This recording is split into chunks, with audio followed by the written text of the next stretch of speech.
Encore les sous-marins? Eh oui, encore. Bah oui, on en parle encore, ça se calme, mais on va en parler longtemps. Pourquoi? Parce que dans toute affaire importante, et c'est une affaire importante, il y a toutes sortes de choses qui peu à peu apparaissent à la surface. Les gens commencent à parler. Ainsi, aujourd'hui, les déclarations du patron du groupe naval, le français, qui explique à nouveau sa stupéfaction devant le mensonge, la duplicité, la trahison, peut-être pas, mais la duplicité. Moi, il y a deux sujets d'étonnement que j'aimerais voir avec vous. Premier sujet, c'est ils étaient où, les espions français? Je m'explique. Pendant donc à peu près 8 mois, et peut-être plus, Britanniques, Australiens, Américains ont comploté, ont concocté leur trahison, entre guillemets, en tout cas le traité qu'ils allaient faire et l'abandon des sous-marins. Ils se sont réunis, ils se sont parlé. Ça a été très secret, bien sûr, très clandestin.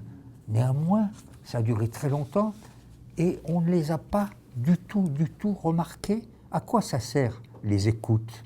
Tout le monde sait que tout le monde écoute tout le monde. Les Alliés, en particulier, s'écoutent toujours entre eux. Aucun membre de la DGSE n'a su quoi que ce soit. On n'a eu vent de rien. Il était où, le fameux bureau des légendes? Le vrai malotru, pas celui incarné par Kassovitz, mais les malotrus. Ils étaient où? Qu'est-ce qu'ils ont fait? Voilà mon étonnement. Et ça n'a pas été très signalé. C'est une faillite des services secrets, un échec de ce qu'on appelle l'intelligence service en anglais. Service d'intelligence. Très bien. Deuxième étonnement, je m'étonne qu'on revienne un peu plus sur cette brutalité des Américains, leur manque de manières. Mais tout le monde sait que l'Amérique est égocentrique, brusque, parfois très dure. Ça ne date pas du tout de Biden. Trump était un véritable éléphant dans la porcelaine européenne et française. Mais avant lui, Nixon, Johnson, Obama, Bush, père et fils, prenez-les tous, ont-ils fait preuve de beaucoup de courtoisie, de beaucoup de prudence dans leur rapport avec les autres? Oui et non, mais dans l'ensemble. Ils sont durs, ils sont brutaux. C'est comme ça, les Américains. Et je m'étonne qu'on s'étonne de ça. Car il faut vivre avec. Sinon, on se retrouve gros gens comme devant. Voilà deux sujets d'étonnement. Il y en aura peut-être d'autres.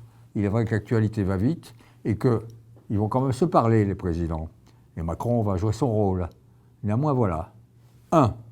Où étaient les services secrets? 2. Ne vous étonnez pas des mauvaises manières des Américains. Ils en ont toujours eu. Il faut remonter à l'histoire avec un H majuscule. La façon dont, pendant toute la Deuxième Guerre mondiale, Franklin Delano Roosevelt, président américain, a traité le général de Gaulle. Ne l'oublions pas.